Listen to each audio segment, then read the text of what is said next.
I'm not afraid of death anymore. And I think a lot of the struggle that we have in life comes from a deep, deep fear of death.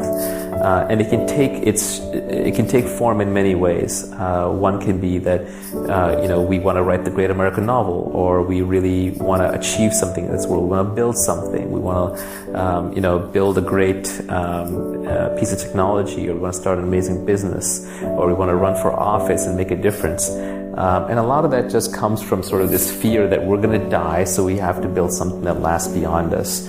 Obviously also the obsession that parents have with their children. I mean, a lot of that is warranted in biological love, but some of that is also the quest for immortality.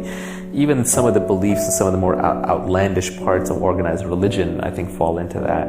And I don't have that quest for immortality anymore. And I think I came to this fundamental conclusion. I thought about it a lot, and the universe has been around for a long time. The universe is a very, very large place. If you've studied even the smallest bit of science, you'll realize that for all practical purposes, we are nothing. We are amoeba. We're bacteria to the universe. We're basically monkeys on a small rock orbiting a small backwards star in a huge galaxy, which is in an absolutely staggeringly gigantic universe, which itself may be part of a gigantic multiverse.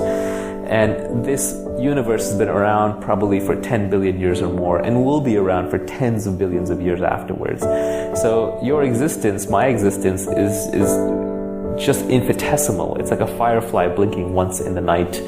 So we're not really here very long, and we don't really matter that much. And nothing that we do lasts. So eventually you will fade, your works will fade, your children will fade, your thoughts will fade, this planet will fade, the sun will fade, it'll all be gone. There are entire civilizations that we just remember now with one or two words, like Sumerian or Mayan. Do you know any Sumerians or Mayans? Do you hold any of them in high regard or esteem? Have they outlived their natural lifespan somehow? No.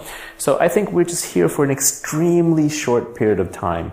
Now from here, you can choose to believe in an afterlife or not. And if you really do believe in an afterlife, then that should give you comfort and make you realize that maybe, everything that goes on in this life is not that consequential.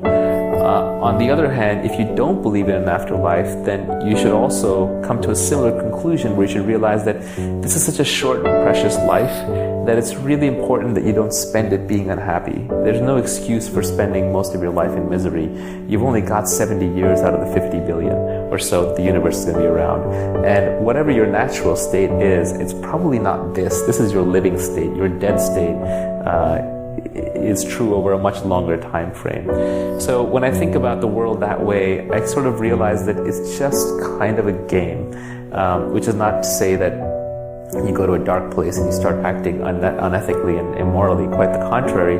You realize just how precious life is, and how it's important to make sure that you enjoy yourself, you sleep well at night, you're a good moral person, you're generally happy, you take care of other people, you help out, but you can't take it too seriously. You can't get too hung up over it. You can't make yourself miserable or unhappy over it. You just have a very short period of time here on this earth.